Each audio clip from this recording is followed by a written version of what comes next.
성도 여러분 반갑습니다. 오늘 목요일 아침 예배를 통하여 주님과 만나고 또 하나님의 은혜를 입어 살아가는 오늘이 되기를 진심으로 축복합니다.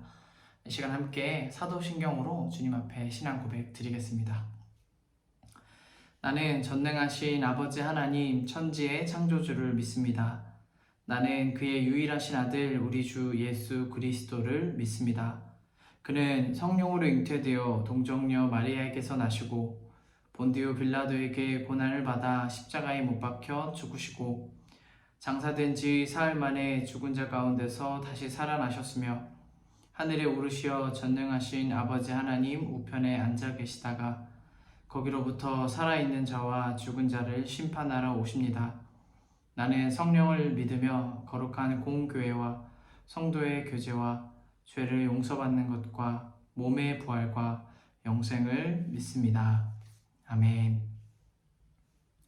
이 시간 함께 찬송가 95장, 통합 찬송가 82장, 나의 기쁨, 나의 소망 되시며 하나님 앞에 찬양 드리시겠습니다. 찬송가 95장 1절과 5절을 찬양하겠습니다.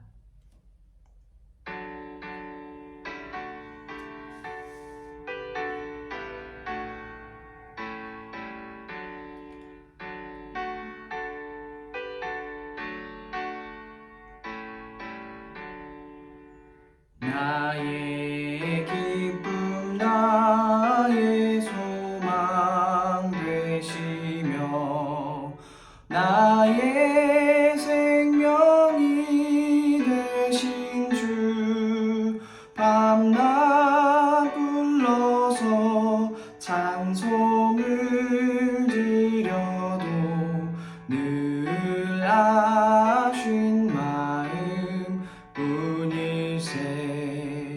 나의 진정 사모하는 예수님 음성조차도 반갑고 나의 생명과 나의 참 소망은 오직 주 예수 뿐일세. 아멘.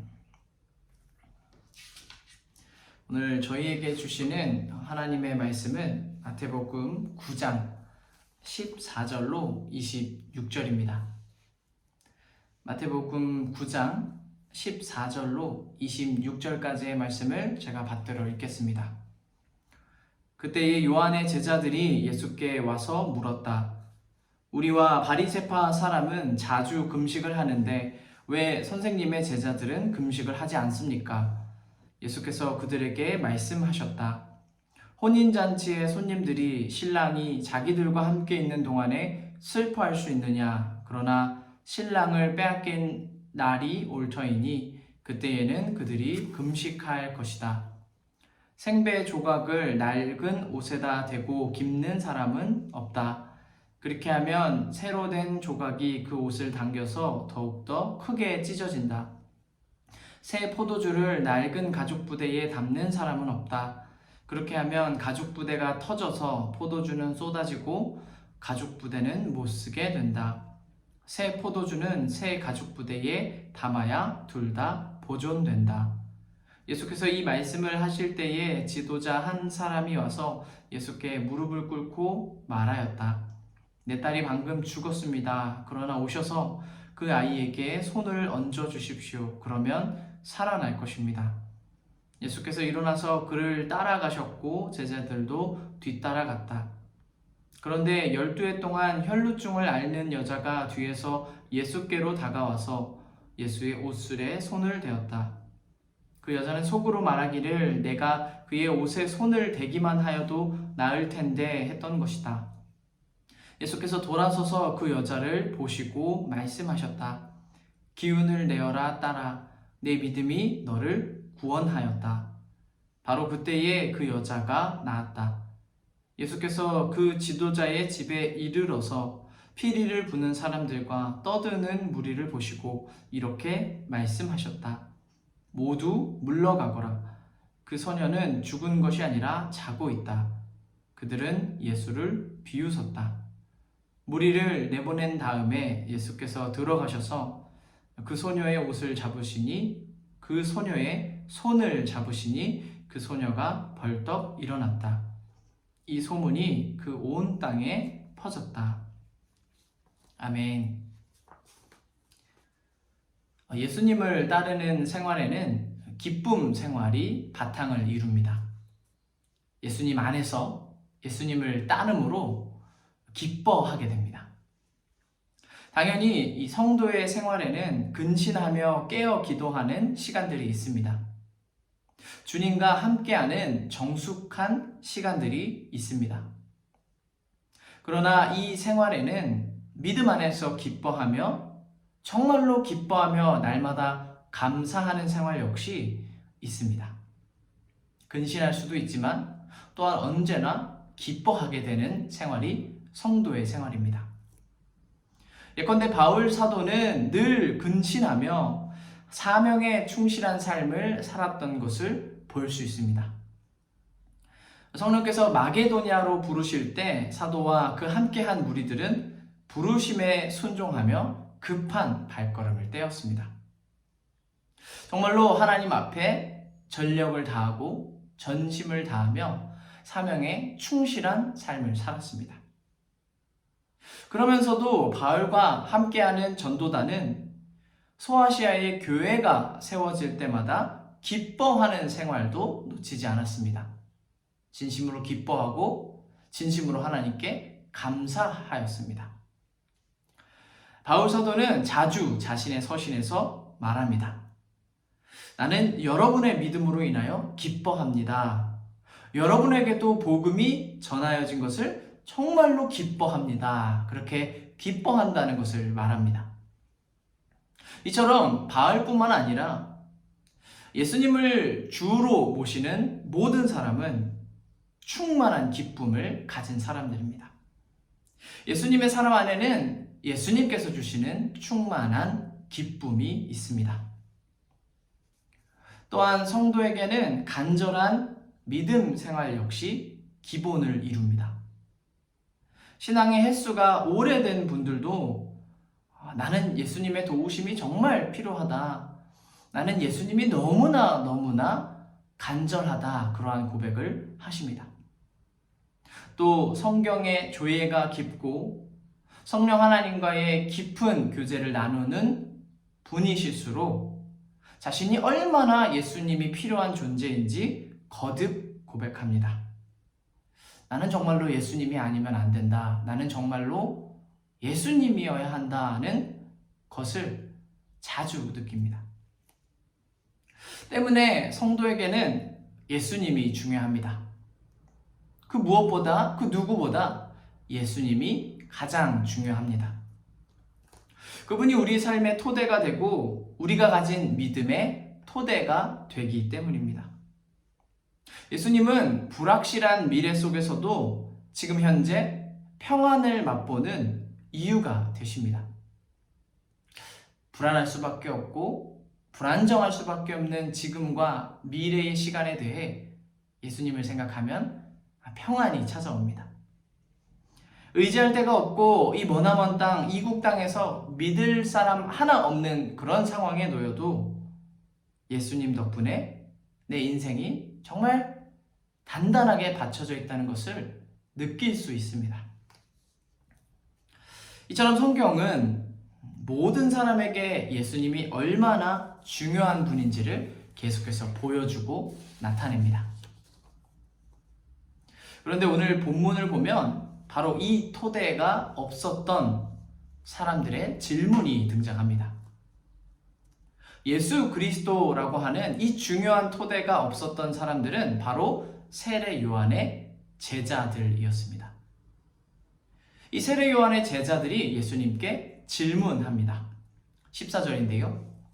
우리와 바리새파 사람은 자주 금식하는데 왜 선생님의 제자들은 금식을 하지 않습니까? 그 말을 하였습니다. 이것은 한마디로 우리는 금식하는데 왜 여러분은 금식 안 합니까? 그런 질문이었습니다. 예수님 당시에나 그 이전에도 금식은 유대인들에게 아주 중요한 것이었습니다. 이 유대인들에게는 의무적으로 하는 금식일과 또 자발적으로 참여하는 금식일도 있었습니다.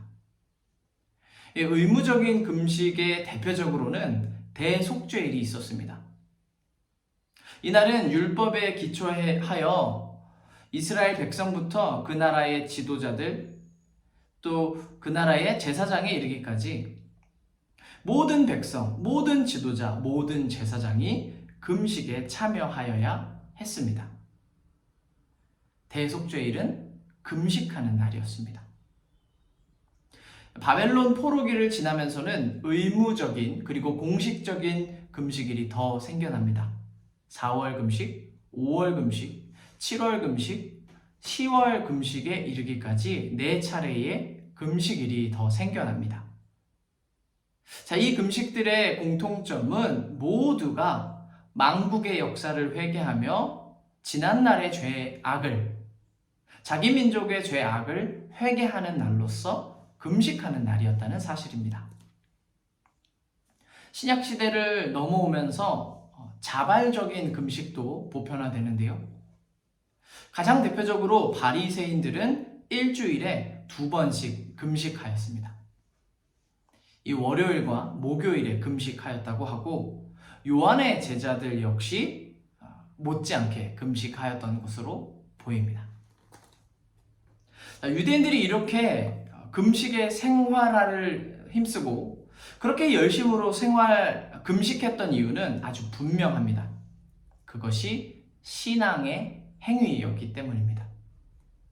유대 사람들은 유대 신앙을 따라 식음을 전폐하였습니다. 먹지 않았고 더 먹으려 생각하지 않았고 조용히 무릎 꿇고 기도하고자 했습니다. 그러는 가운데 하나님과의 관계에 집중했습니다. 한 분이신 하나님 앞에 바로 서고자 했습니다. 금식을 통하여 자신의 생활 전반에 쌓여있는 죄과를 회개한다는 점에서 정말로 금식은 신앙의 행위였습니다. 그러니 요한의 제자들에게는 예수님과 그의 제자들이 이상하게 보였을 것입니다. 이토록 경건한 것을, 이토록 좋은 것을 이 예수님과 예수님의 제자들은 잘 하지 않는 것처럼 보였기 때문입니다. 자, 성경을 통해 알 수 있는 점은 예수님께서 금식하지 말라거나 금식의 필요성을 배제하는 그런 말씀을 하신 적은 없다는 사실입니다. 금식을 폄하하신 적도 없고 금식이 필요 없다고 말씀하신 적도 없습니다. 오히려 예수님은 금식할 때에 외식으로 하지 말라는 가르침을 주셨습니다. 외식으로 하지 말고 드러나게 하지 말고 은밀한 중에 보시는 하나님 앞에 하라는 가르침을 주셨습니다. 예수님이 역시 대속죄일과 같은 절기에는 금식하셨을 것이지만 이 바리새인이나 요한의 제자들처럼 자주 금식한 것으로 보이지는 않습니다. 그래서 오늘 본문처럼 질문을 받게 되었습니다. 당신은 왜 금식하지 않습니까? 당신은 왜 하나님 앞에 바로 서려고 하지 않습니까? 그런 질문을 받은 것입니다. 자, 결과적으로 보면 예수님과 예수님의 제자들이 금식하지 않았던 것은 금식할 이유가 없었기 때문입니다. 이것을 조금 달리 말하면 예수님과 예수님의 제자들에게는 금식만큼이나 좋은 것이 이미 있었습니다. 금식으로 얻는 유익과 동일하며 아니 그보다 더 큰 유익이 이미 그들 안에 있었습니다. 그것은 뭐냐? 바로 예수 그리스도라는 분입니다.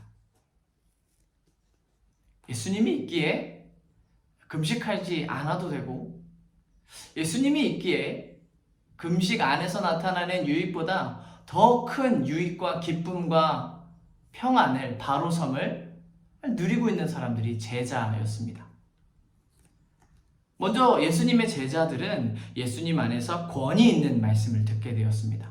그것은 하나님 나라의 복음이었고 그것은 하나님께서 그 백성에게 주시는 참된 목소리였습니다. 예수님의 제자들은 이 천국 복음에 대하여 듣고 이제 그 복음에 합당한 삶은 또 어떻게 살아야 하는 것인지 그 가르침도 듣게 되었습니다. 예수님의 제자들은 예수님을 통하여 하나님을 보게 됩니다. 예수님을 통하여 임마누엘이 이루어지고 있음을 경험하게 됩니다. 예수님 안에서 자기 죄가 사하여지는 은혜를 입었고 예수님 안에서 내 죄만 덮여질 뿐만 아니라 예수님을 만나는 모든 사람들이 그 죄를 탕감받는 것을 보게 되었습니다. 예수님은 때문에 이러한 자리에 앉아있는 제자들을 두고서 다음과 같이 말씀하셨습니다. 15절인데요. 혼인잔치의 손님들이 신랑이 자기들과 함께 있는 동안에 슬퍼할 수 있느냐? 혼인잔치의 손님들이 신랑이 자기들과 함께 있는 동안에 슬퍼할 수 있느냐? 예수님의 말씀은 이런 것입니다.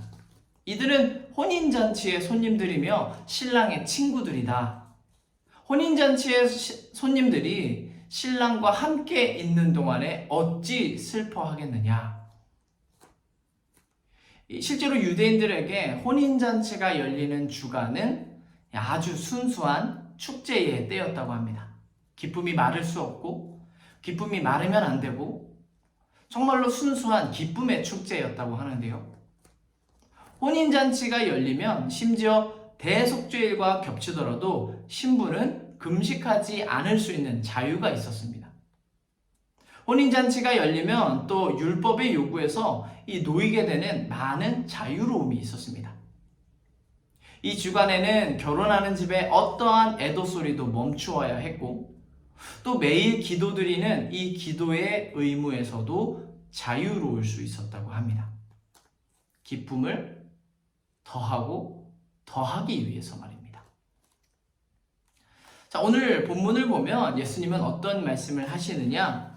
자신과 함께 있는 사람들이야말로 정말로 기다려온 그 기쁨을 얻은 사람들이며 자신과 함께 자리에 앉아 식사하는 이들이야말로 마르지 않는 기쁨을 가진 사람들이라는 것을 말씀하십니다.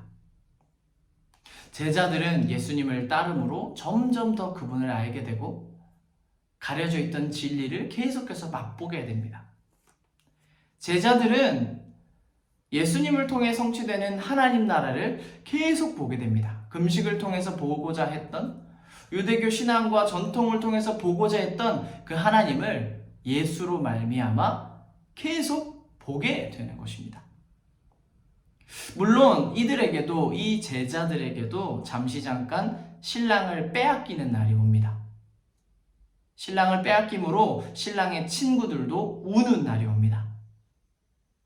그러나 그건 역시 영원한 기쁨과 마르지 않는 기쁨을 위한 과정이고 정말 마르지 않는 기쁨을 위한 일이었습니다.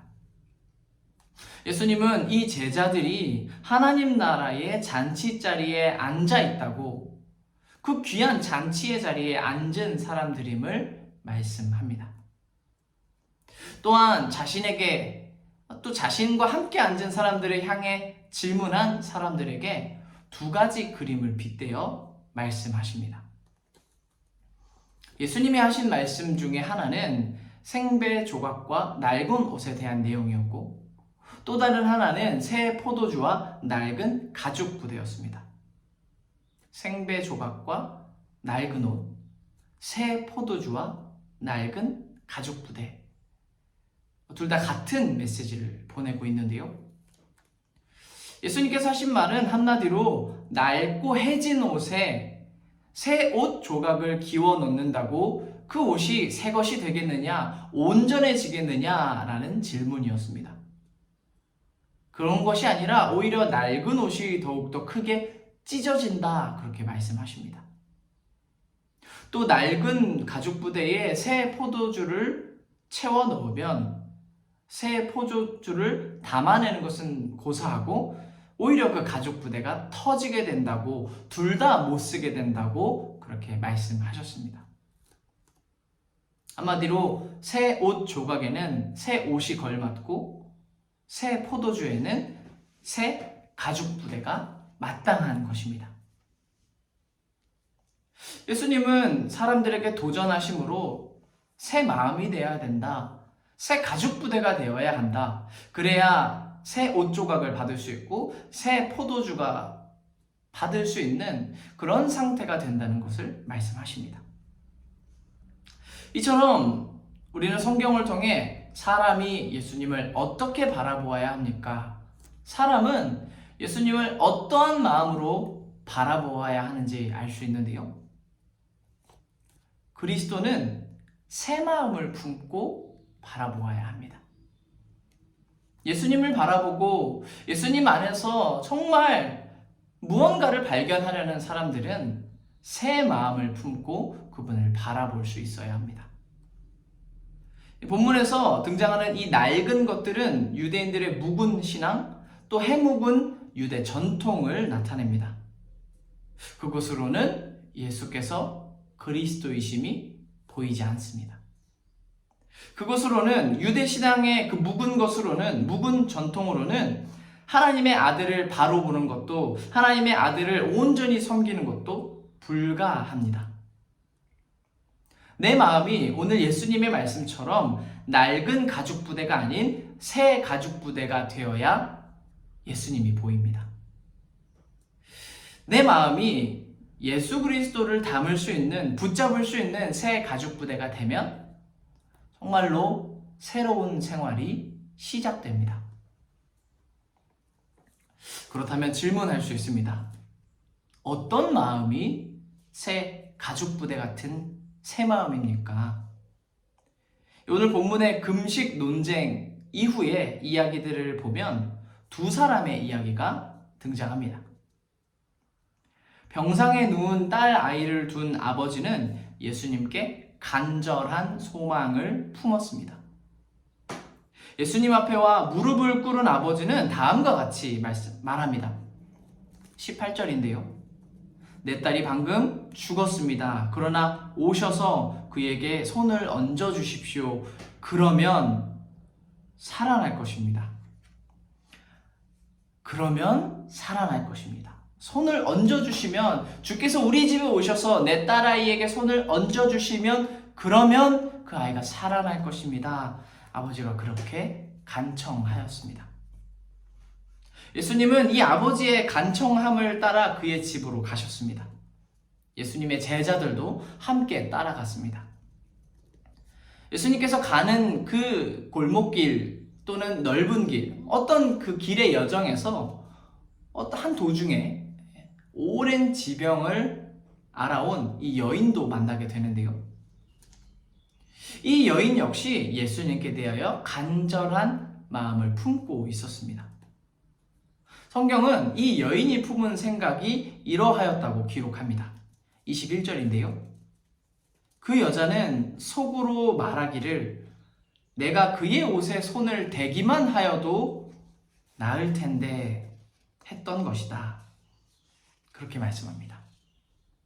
한 아버지와 한 여인 안에 같은 종류의 마음이 있습니다. 손을 얹어 주십시오. 그러면 살아날 것입니다. 내가 그의 옷에 손을 대기만 하여도 나을 텐데. 혈루병을 앓는 이 여인은 그 믿음을 따라 예수님의 옷자락에 손을 대었고, 예수님은 그런 여인을 향해 말씀하십니다. 22절입니다. 예수께서 돌아서서 그 여자를 보시고 말씀하셨다. 기운을 내어라, 딸아. 내 믿음이 너를 구원하였다. 오늘 이 메시지가 예수님께서 한 여인에게 하신 이 말이 오늘 우리에게도 던져지는, 선포되는 말이 되었으면 합니다. 기운을 내어라, 딸아. 내 믿음이 너를 구원하였다. 기운을 내어라, 아들아. 내 믿음이 너를 구원하였다. 예수님께서 혈루병 앓는 여인에게 이 말씀을 하신 바로 그때에 그 여자가 나았다고 성경은 말씀합니다. 여기까지의 내용을 보면 새 마음은 무엇입니까? 어떤 것이 새 가죽 같은 마음입니까? 라고 할 때 그것은 간절한 소망, 예수님께 대한 간절한 소망입니다. 새 가죽 부대 같은 마음은 정말 나의 구원이 저분에게 있다. 정말 내 딸 아이의 생명이 구원이 저분에게 있음을 믿고 그분 앞에 무릎 꿇고 간절히 나에게 찾아와 주시기를, 나에게 능력 부어주시기를 간구하는 그런 간절한 마음입니다.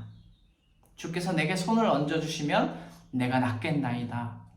주께서 우리 집에 오셔서 우리 아이를 만나주시면 우리 아이가 정말 낫겠나이다. 새 마음은 예수님께 두는 깊고 심히 간절한 마음입니다. 그리고 바로 그런 마음을 품은 사람, 예수님께 간절한 마음을 품고 예수님을 자기 생활에, 자기 믿음에, 자기 인생의 토대로 삼은 사람들에게는 기쁨이 넘치게 됩니다. 소망이 생겨나게 됩니다. 그리고 소망의 결과도 찾아옵니다. 예수님을 따르며 예수님이 가시는 그 길을 함께 걸었던 제자들에게는 기쁨의 잔치가 날마다 열렸습니다.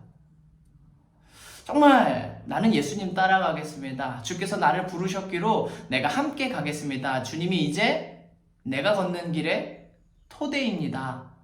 그렇게 걸었던 제자들이 때로는 안 좋은 소리도 듣습니다. 죄인들과 세리의 친구로다. 경건하지 못한 파티 광과 함께 아주 경건하지 못한 일들만 벌인다. 더러운 사람들만 만난다. 그런 오명도 듣기도 하였습니다. 그러나 정말로 제대로 보지 못하는 것은 제자들이 아니라, 그리고 예수님도 아니라, 눈이 어두운 것은 이 잔치의 성격을 보지 못하는 유대인들이었습니다. 예수님께서 하나님 나라를 가지고 오시는데 예수님이 자기의 토대가 되지 못하니 그 모든 것이 마치 눈에 가려진 듯 보이지 않았습니다. 구약의 미갈이 옷자락이 벗겨지도록 춤추는 다윗의 그 기쁨을, 다윗의 흥겨움을 전혀 이해하지 못했듯이 오히려 눈이 어두운 것은 제자들이 아니라 유대인들이었습니다. 예수님께 소망을 두고 예수님을 자기 생명의, 자기 인생의 토대를 둔 사람들에게는 정말로 권위 있는 하나님 나라 복음이 선포되었습니다. 하나님 나라 복음이 그 마음에 들어오기 시작하였습니다. 그 가르침을 듣는 복락을 얻게 되었습니다. 예수님께 새 마음을 둔다는 것이 그 이전에도 있었고 또 오늘날 우리에게도 있어야 할 것입니다. 나도 주님을 받고 싶습니다. 나도 주님이 내 생활의 토대가 되셨으면 좋겠습니다. 주님께서 내 안에 들어오셔서 내 안에 연합하시면 내 삶이 어려운 중에도 정말 웃을 수 있는 줄 믿습니다. 내 생활이 불안한 중에도 정말 기뻐할 수 있는 줄 믿습니다. 오늘날 우리 시대는 우울함으로 가득 차 있고 분노로 가득 차 있고 억울함으로 가득 차 있고 정말 곧 터질 것 같은 안 좋은 감정들로 많이 차 있는데요. 옆에 있는 아내의, 옆에 있는 남편의, 정말 늘 아이 학교 보내고 또 집에서 수업받는 우리 아이들의 그 마음 안에도 얼마나 분노가 많고 얼마나 억눌림이 많은지 모릅니다. 그럴 때마다 우리에게 필요한 것은 휴가도 필요하지만 나에게 주는 선물도 필요하지만 근본적인 기쁨을 일으켜주시는 예수님이 필요하다는 사실을 잊지 말아야겠습니다. 예수님께 간절한 소망, 예수님을 자기 인생의 토대로 둔 사람들은 정말로 큰 위로와 큰 권능과 임마누엘을 얻게 되었습니다. 예수님께 토대를 둔 성경의 인물이 그러하다면 오늘날 우리 역시, 오늘날 성도님들 모두 동일할 것입니다. 우리 역시 예수님께 토대를 둔 사람들이기 때문입니다. 말씀을 정리하겠습니다.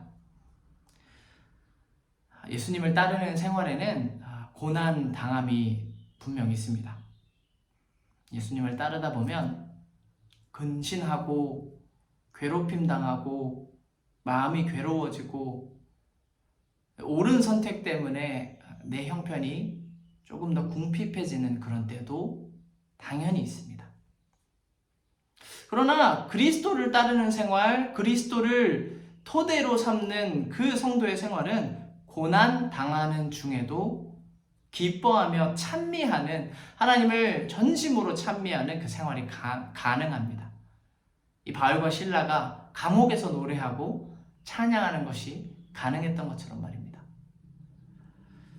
주께서 나와 함께 하시기 때문에 고난이 있습니다. 분명히 고난이 있지만 주께서 나와 함께 하시기 때문에 그 고난 속에서도 주님께 감사할 수 있습니다. 눈물 흘리며 넘어진 그 자리에서도 주님께 정말로 감사합니다. 주님이 나의 최고봉입니다. 그렇게 속 깊은 기도를 모든 성도는 드릴 수 있습니다.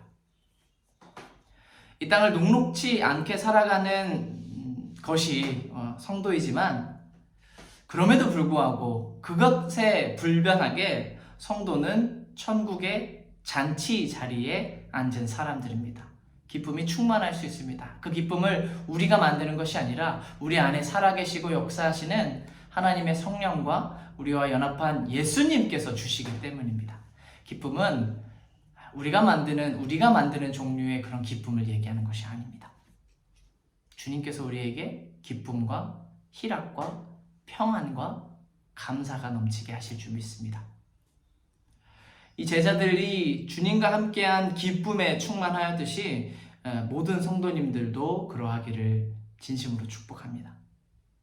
주님과 함께하는, 주님께서 주시는 그 기쁨에 충만한 생활을 입으시길 진심으로 축복합니다. 그래서 그 기쁨이 얼마나 단지, 그 기쁨이 얼마나 풍성한지 주변에 전하여 다른 사람들도 그 기쁨에 참여할 수 있도록 돕는 저와 모두가 되었으면 좋겠습니다. 주님께 소망을 두었던 사람들이 큰 위로와 큰 능력을 보았듯이, 소망을 두니 그 소망의 결과를 본 성경 인물들이 있듯이 모든 성도님들 역시 그렇게 되기를 진심으로 축복합니다. 우리 주님은 믿음 따라 믿음대로 살아간 성도들에게 그 믿음의 결과를 반드시 주시는 분이십니다. 믿음 따라 믿음대로 살아가면 우리 주님은 우리에게 믿음대로 산 그 결과를 선물로 주실 것입니다. 예수님을 믿고 바라는 모든 분들 안에 언제나 이 믿음의 결과, 언제나 예수님의 함께 하심의 결과가 솟아나기를 진심으로 축복합니다. 이 시간 찬송가 95장 1절과 3절, 5절을 다시 한번 주님 앞에 찬양 드리겠습니다. 찬송가 95장 나의 기쁨 나의 소망 되시며 1절, 3절, 5절 찬양하고 함께 기도하겠습니다.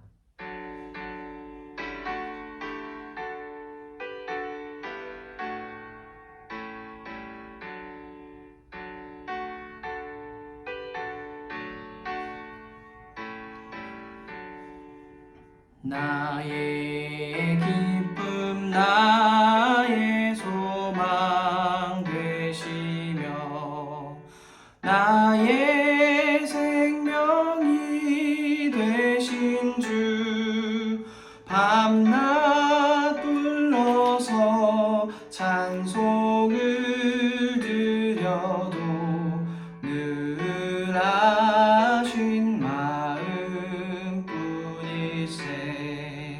길도 없이 거친 넓은 들에서 갈 길 못 찾아 애쓰며 이리저리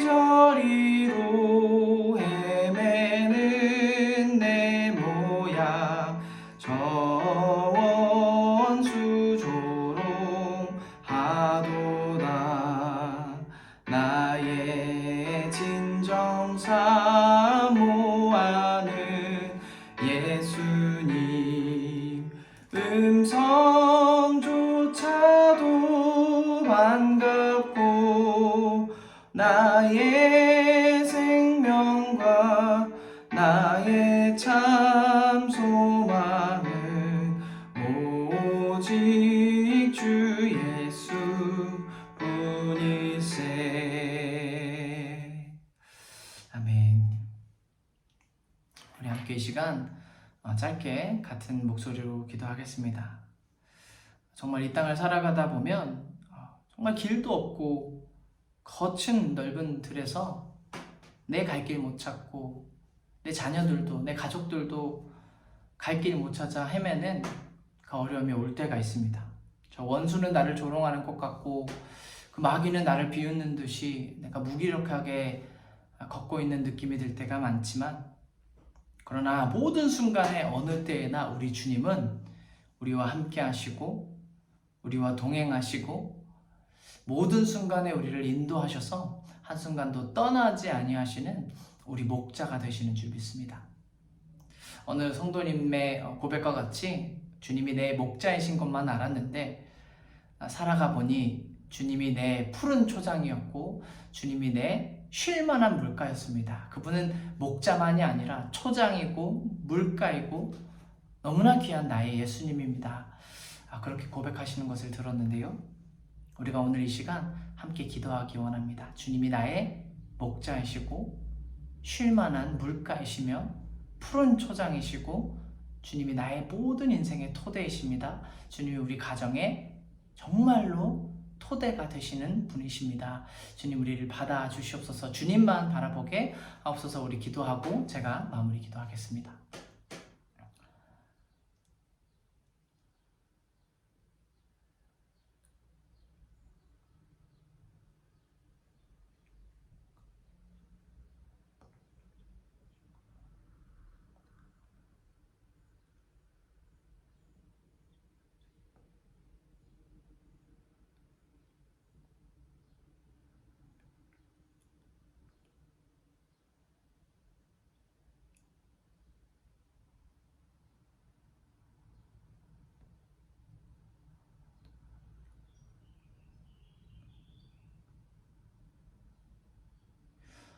사랑과 은혜가 많으신 하나님, 오늘도 하나님의 말씀 안에서 예수님을 보고 예수님을 알고 예수님과 함께한 사람들이 얼마나 큰 기쁨에 살았는지, 예수님과 함께한 사람들이, 예수님 안에 정말 믿음을 다한 사람들이 얼마나 큰 위로와 권능과 하나님 나라가 하시는 일을 보게 되었는지 아버지 놀라운 이야기들을 보았습니다. 믿음을 가진 선진들이 그리스도 안에서 희락을 얻었다면 믿음을 가진 오늘날 모든 성도님들도 믿음 안에서 예수님 안에서 예수님이 주시는 희락을 얻어 사는 줄 믿습니다. 성경 안에서 믿음을 다한 그 사람들이 주님과 함께 고난받으면서도 주님 안에 정말 기뻐할 수 있었듯이, 정말 주님을 찬미할 수 있었듯이 우리 역시 주님 안에 있기로 고난당하는 중에도 주님께 찬미하며 주님께 감사하며 더욱더 주님께서 인도하시는 삶으로 살아갈 수 있도록 주님 도와주시옵소서. 주님께서 푸른 초장이심을 고백합니다. 주님께서 쉴만한 물가이심을 고백합니다. 주님께서 목자이시고 우리를 그 천국의 잔치의 자리에 인도하셔서 먹고 쉬고 배부르게 하시며 이 좋은 소식을, 이 귀한 소식을 가서 전하라고 하신 그 놀라운 사명에도 반응하는 우리들이 되기를 진심으로 소망합니다. 주님 언제나 우리를 인도하여 주시옵소서. 모든 것 우리 주님 예수님 말씀 예수님의 이름으로 기도드립니다. 아멘. 자, 이렇게 주기도문으로 예배를 마치겠습니다. 하늘에 계신 우리 아버지, 아버지의 이름을 거룩하게 하시며 아버지의 나라가 오게 하시며 아버지의 뜻이 하늘에서와 같이 땅에서도 이루어지게 하소서. 오늘 우리에게 일용할 양식을 주시고 우리가 우리에게 잘못한 사람을 용서하여 준 것 같이 우리 죄를 용서하여 주시고 우리를 시험에 빠지지 않게 하시고 악에서 구하소서. 나라와 권능과 영광이 영원히 아버지의 것입니다. 아멘.